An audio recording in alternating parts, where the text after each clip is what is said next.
రాష్ట్రంలో అతి ముఖ్యమైన ప్రజా రవాణా వ్యవస్థ అయిన ఆర్టీసీలో 1/19 సెక్షన్ ఖచ్చితంగా అమలయ్యేలా గట్టిగా ప్రయత్నిస్తారని ఆర్టీసీ యూనియన్ గౌరవ అధ్యక్షుడు విశాఖ ఉత్తర నియోజకవర్గ ఎమ్మెల్యే పి విష్ణుకుమార్ రాజు పునరుద్ఘాటించారు. నగరంలోని వాల్తేర్ బస్ డిపోలో జరిగిన ఆర్టీసీ కార్మికుల సమావేశానికి ఆయన ముఖ్య అతిథిగా హాజరయ్యారు. ఈ కార్యక్రమంలో ఆయన మాట్లాడుతూ ఆర్టీసీలో పనిచేస్తున్న మహిళా కార్మికుల సమస్యల పరిష్కారానికి తాము చిత్తశుద్దితో పనిచేస్తున్నామన్నారు. వీటిపై అసెంబ్లీ వేదికగా గలమెత్తి ఈ సమస్యల పరిష్కారానికి తాను ముందుంటానని ఆర్టీసీ కార్మికుల కారతల ధ్వనుల మధ్య ఆయన భరోసా ఇచ్చారు.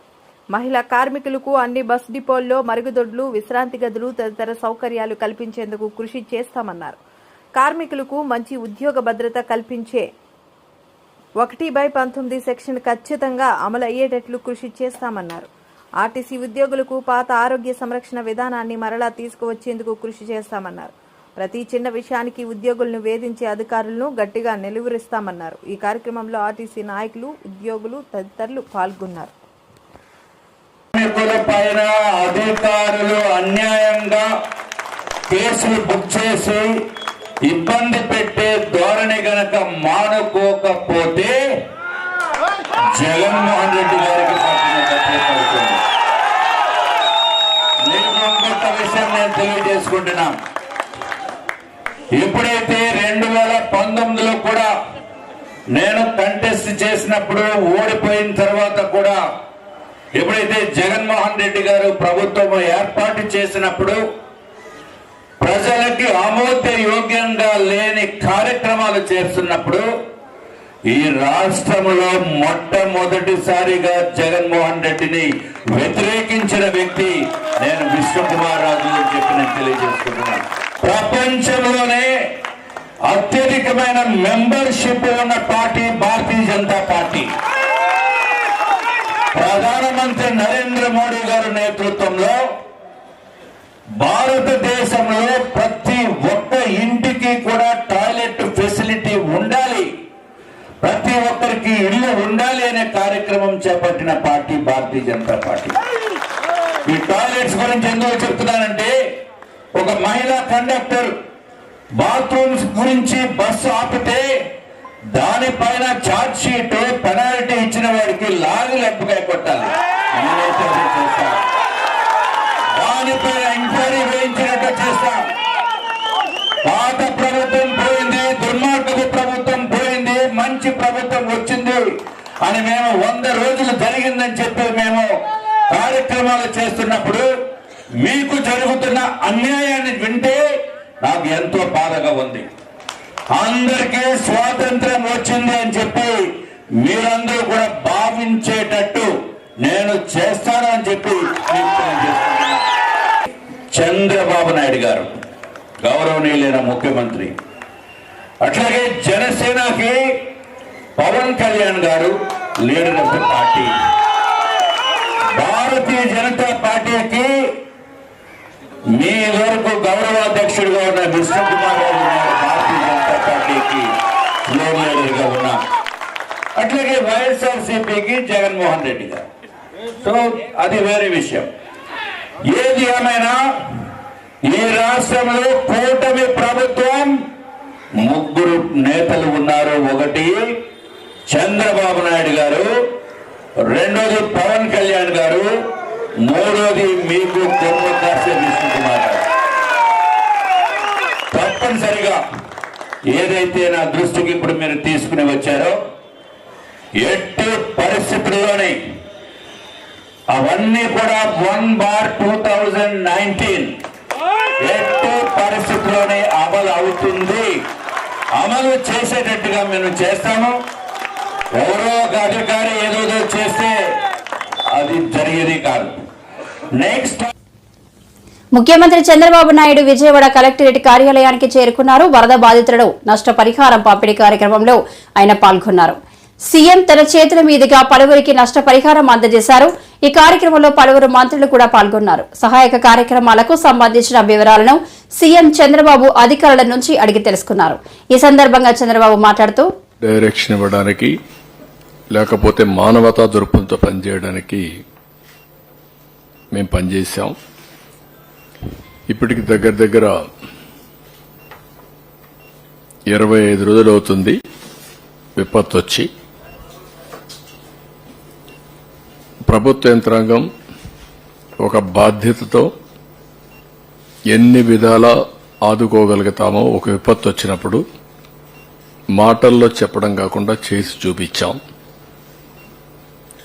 ఈరోజు మేజర్గా దగ్గర 4 లక్షల మందికి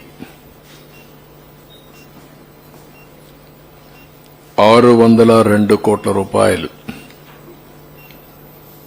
వారి అకౌంట్లో డైరెక్ట్గా వేశాం.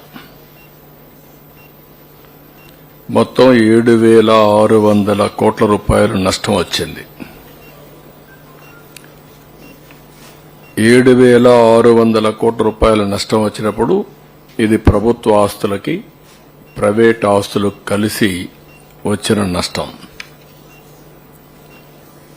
అయితే నేను చాలా తుఫాన్లు చూశాను, వరదలు కూడా చూశాను. ఇంతవరకు ఎప్పుడూ నేను చూడనటువంటి విపత్తిది. ఒకసారి క్లౌడ్ బరస్ట్, ఒక ప్లేస్లో 42 సెంటీమీటర్ల వర్షపాతం, జిల్లా అంతా 32 సెంటీమీటర్ల వర్షపాతం. బుడమేరు ప్రాంతంలో ఎప్పుడూ చూడనటువంటి ఉధృతితో వరద, ఫ్లాష్ ఫ్లడ్. గత ప్రభుత్వం యొక్క నిర్లక్ష్యంతో 57 కోట్ల రూపాయలు మోడర్నైజేషన్కి ఇస్తే అది కూడా ఖర్చు పెట్టకుండా ఒక రాజకీయ వివక్షతో క్యాన్సిల్ చేసి మొత్తం గండ్లను కూడా పోడ్చిన పరిస్థితి.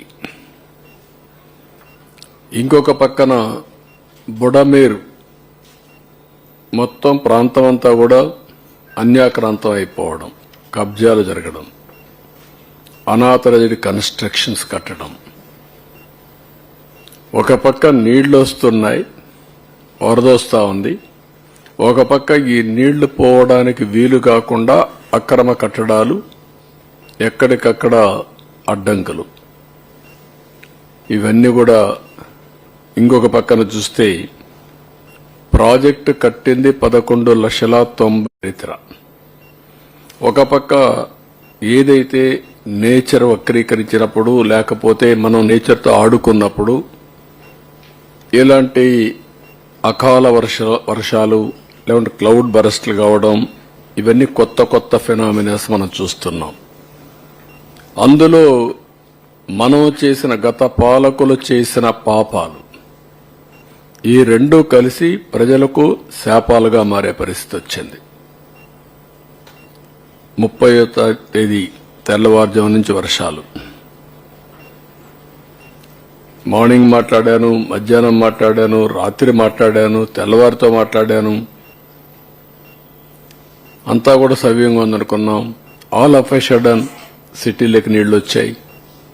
అక్కడికే వెళ్ళాను. అక్కడి నుంచి చూసిన తర్వాత ఇంకా సమస్య తీవ్రత నాకు అర్థమై ఇక్కడి నుంచి కదలడం కరెక్ట్ కాదని ఇక్కడే కలెక్టరేట్లోనే మకాం పెట్టాను. ఇక్కడే నైట్ హాల్ట్ పెట్టుకున్నాను. ఆ సీరియస్నెస్ రాకపోతే ఈ సమస్య పరిష్కారం కాదని నేను ఆలోచించాను. ఒక విధంగా చెప్పాలంటే చంద్రబాబుకు తల్లిదండ్రుల మీద దయ, దేవుడంటే భక్తి, పిల్లలు ఇచ్చిన మామ అంటే విశ్వాసం, ఓట్లేసి గెలిపించిన ప్రజలంటే భయం లేదని మాజీ మంత్రి అమర్నాథ్ విమర్శించారు. జీవీఎంసీ గాంధీ విగ్రహం వద్ద బుధవారం వైసీపీ నాయకులతో కలిసి నిరసన తెలిపారు. కూటమి ప్రభుత్వం ఎన్నికల ముందు ఇచ్చిన సూపర్ 6 హామీల నుంచి తప్పించుకునేందుకు లడ్డూ ఆరోపణ చేస్తున్నారని ఆరోపించారు. 100 రోజుల ఈ కూటమి ప్రభుత్వం తాలూకా ఏవైతే ఫెయిల్యూర్స్ ఉన్నాయో వాటిని అన్నింటినీ కూడా డైవర్ట్ చేయడానికి, ప్రజలకు ఇచ్చినటువంటి హామీల్ని వాటి నుంచి తప్పించుకోవడానికి చివరికి కలియుగ దైవం అయినటువంటి వెంకటేశ్వర స్వామిని కూడా వాడుకునేటువంటి పరిస్థితుల్లో ఈరోజు రాష్ట్ర ముఖ్యమంత్రి ఉండడం అనేటువంటిది చాలా దురదృష్టకరం. మనందరూ తెలుసు, మాయల పకీర్లు ఉంటారు. ఉన్నది లేనట్టుగా, లేనిది ఉన్నట్టుగా సృష్టించడం వాళ్ళ పని. బీసీ సర్కార్ అనేటువంటి ఒక గొప్ప మెజిషియన్ మనందరికీ తెలుసు, ప్రఖ్యాతిగాంచినటువంటి గొప్ప మెజిషియన్. ఆయన మించిపోయి రాష్ట్ర ముఖ్యమంత్రి చంద్రబాబు నాయుడు గారు. ఆయనకి వారి తల్లిదండ్రులంటే దయ లేదు, దేవుడంటే భక్తి లేదు, పిల్లనిచ్చినటువంటి మావంటే విశ్వాసం లేదు, చివరికి ఓట్లేసి గెలిపించినటువంటి ప్రజలంటే భయం లేదు. వీటన్నిటి మధ్య చివరికి మొన్న వచ్చినటువంటి విజయవాడ వరదల్ని తప్పించుకోవాలని, లేదా ఆయన ఇచ్చినటువంటి సూపర్ 6 హామీలను తప్పించుకోవాలని, లేదా తను నమ్ముకున్నటువంటి అమరావతి మునిగిపోతే దాని నుంచి బయటపడాలని, చివరికి వెంకటేశ్వర స్వామి లడ్డూను కూడా ఈరోజు ప్రపంచ ప్రఖ్యాతిగాంచినటువంటి మన హిందువులకు సంబంధించినటువంటి ప్రపంచంలోనే అతి గొప్ప దేవాలయం వెంకటేశ్వర స్వామి తిరుపతి దేవాలయం. ఆ లడ్డూని కూడా, ఎందుకంటే 2014-19 మధ్య కూడా 16 లారీల్ని వెనక పంపించారు. వారి ప్రభుత్వంలో 14-16 లారీల్ని వెనక్కి పంపించారు. అంటే అప్పుడు కూడా వారు చెప్పినట్టుగానే ఏదో కలిసిందని పంపించారా? ఇవన్నీ కూడా ప్రజలకు గమనిస్తా ఉన్నారు. అందుకని ఈరోజు వైఎస్ఆర్ కాంగ్రెస్ పార్టీ విశాఖపట్నంలో ఉన్నటువంటి గ్రేటర్ విశాఖ మున్సిపల్ కార్పొరేషన్ పరిధిలో ఉన్నటువంటి వైఎస్ఆర్ కాంగ్రెస్ పార్టీ కార్పొరేటర్లు అందరూ కూడా నిన్న జరిగినటువంటి కౌన్సిల్ సమావేశంలో కూడా దీని మీద వారు మాట్లాడడం జరిగింది. ఈ రోజు విశాఖపట్నంలో ఉన్నటువంటి గాంధీ విగ్రహం దగ్గర కూడా ఒక నిరసన కార్యక్రమాన్ని చేసి, ఏదైతే గౌరవ మా పార్టీ అధ్యక్షులు జగన్మోహన్ రెడ్డి గారు ప్రధానమంత్రి గారికి లేఖ రాసి సిబిఐ ఎంక్వైరీ చేయాలని చెప్పి ఏదైతే డిమాండ్ చేశారో, మళ్ళీ ఈ రోజు కూడా దాన్ని డిమాండ్ చేస్తా ఉన్నాం. ఎందుకంటే సిబిఐ ఎంక్వైరీ జరిగితే తప్ప ఇందులో నిజాలు బయటపడవు.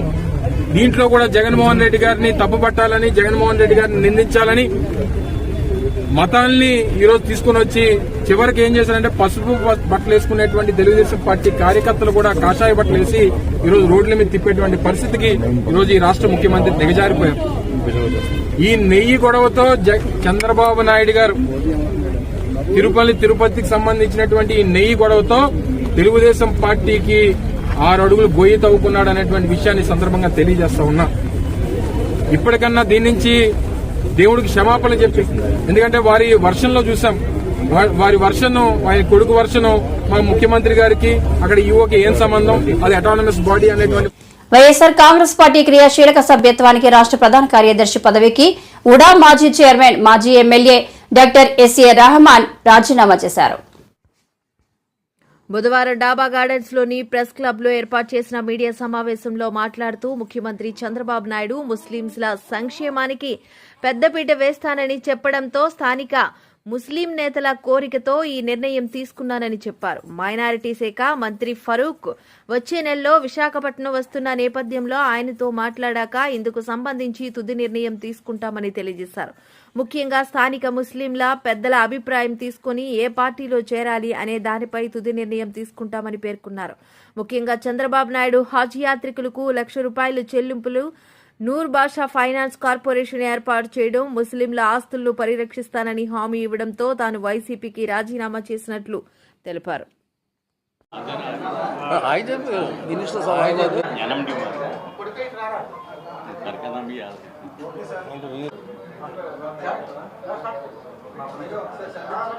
అందరికీ నమస్కారం. వచ్చాను.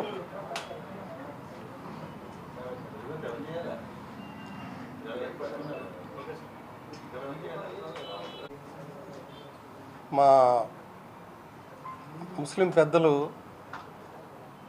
కొంతమంది నేను అమెరికా నుంచి వచ్చిన తర్వాత కలిసి, సార్ మన కార్యక్రమాలు ఎన్నో ఉన్నాయి, ఈ కార్యక్రమాలన్నీ జరగాలి కాబట్టి ఏదో ఒక నిర్ణయం తీసుకుంటే బాగుంటుంది అని వాళ్ళ ప్రోద్బలంతో వెయిట్ చేస్తూ ఉంటే 2 రోజుల క్రితం ముఖ్యమంత్రి చంద్రబాబు నాయుడు గారి రివ్యూ ప్రోగ్రాంలో మైనారిటీ వెల్ఫేర్ మినిస్టర్ ఫారూక్ గారు ఆ మీటింగ్లో ఉన్నారు. ఆ రివ్యూ తర్వాత మైనారిటీల కోసం ఏం చేస్తామనేది ఒక పత్రికలకి కొన్ని విషయాలు రీచ్ చేశారు. అందులో ముఖ్యంగా ఎన్నో ఏళ్ల నుంచి వీళ్ళంతా చిన్నపిల్లలుగా ఉన్నప్పటి నుంచి ఈ ఊళ్ళో ఉన్న వక్ఫ్ ల్యాండ్స్ దాదాపు 5,000 పైచిలకు ఎకరాలు మాకు ఒక బోర్డులో ల్యాండ్స్ ఉన్నాయి. ఇవి మినిమం 5,000 కోట్లు ఉంటాయి, అంతే కదండి మినిమం. తర్వాత 5,000 కోట్ల రూపాయలు ఖరీదు చేసే ల్యాండ్స్ ఉన్నాయి మాకు, కానీ అన్ని ఎకరాంతం అవి ఉన్నాయి. చాలాసార్లు చాలామందికి చెప్పాం. గత ప్రభుత్వంలో కూడా నేను వైసీపీలో జనరల్ సెక్రటరీ కూడా చేశాను. దఫాలుగా మైనార్టీల సమస్యలే కాకుండా అనేక సమస్యల మీద చెప్తా ఉంటే పట్టించుకోలే. చిన్న విషయం చెప్తాను. నేను తిరుమల శ్రీ వెంకటేశ్వర స్వామి వారి ప్రభుత్వ ప్రసాదం లడ్డూ తయారీలో కల్తీ చేసిన నెయ్యి వినియోగం భక్త జనకోటి మనోభావాలను దెబ్బతీసింది. గత ప్రభుత్వ హయాంలో ఏర్పాటైన పాలక మండలి వ్యవహార శైలి లడ్డూ కల్తీ ద్వారా చేసిన అపచారానికి ఆంధ్రప్రదేశ్ రాష్ట్ర ఉప ముఖ్యమంత్రి గౌరవనీయులు శ్రీ పవన్ కళ్యాణ్ గారు ప్రాయశ్చిత్త దీక్షకు శ్రీకారం చుట్టారు. శ్రీ పవన్ కళ్యాణ్ గారు చేస్తున్న ప్రాయశ్చిత్త దీక్షకు సంఘీభావంగా జనసేన పార్టీ విశాఖ నగర అధ్యక్షులు దక్షిణ నియోజకవర్గ ఎమ్మెల్యే శ్రీ వంశీకృష్ణ శ్రీనివాస్ గారు ఎల్ఐసి బిల్డింగ్ వద్ద మహాయాగం నిర్వహిస్తున్నారు. ఈ కార్యక్రమంలో హోమం నిర్వహించి దీక్షలో పాల్గొన్నారు.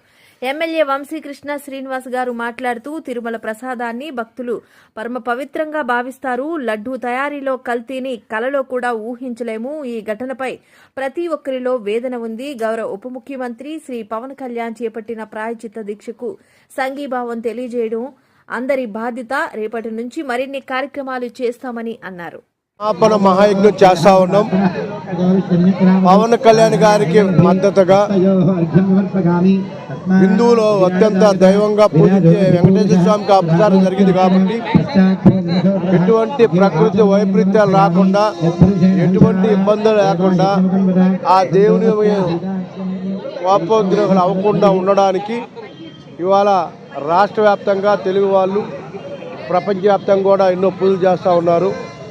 జరిగినటువంటి పాపాన్ని క్షమించమని, వెంకటేశ్వర ఆగ్రహించొద్దని ఇవాళ పవన్ కళ్యాణ్ గారు 11 రోజులు దీక్ష చేస్తున్నారు కాబట్టి ఆ దీక్షకు మద్దతుగా మేము ఇవాళ ఒకరోజు దీక్ష చేస్తూ ఉన్నాం.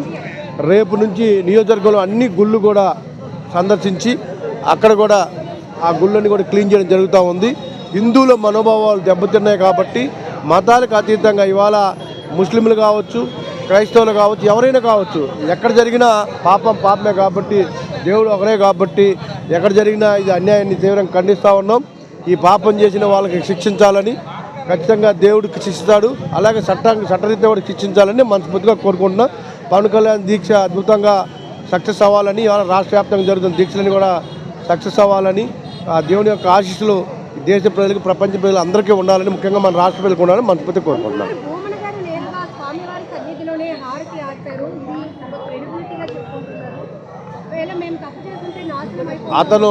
అతను నాస్తికుడు అండి, అందరికి తెలుసు. అతను నాస్తికుడు, అతను ఏదైనా చేస్తారు. సో చట్టం తన పని తాను చేసుకెళ్ళిపోతూ ఉంది. ఒక సిట్ వేశారు, దాని మీద నివేదిక వచ్చింది. ఈఓ గారే స్వయంగా ప్రెస్ మీట్ పెట్టి మరి చెప్పడం జరిగింది, కల్తీ జరిగిందన్న విషయాన్ని చాలా స్పష్టంగా చెప్పడం జరిగింది. దాని రిపోర్ట్లు కూడా త్వరలోనే రిలీజ్ చేస్తారు. దానికి తగిన పరిహారం కూడా చెల్లించుకునే అవకాశం ఉంది. ఎన్డీటీవీ ఏదైతే ఉందో లడ్డూ గురించి ముందే తెలిసినప్పుడు 100 రోజుల సందర్భంలో ఎందుకు చెప్పారని సీఎం చంద్రబాబును కేఏ పాల్ ప్రశ్నించారు.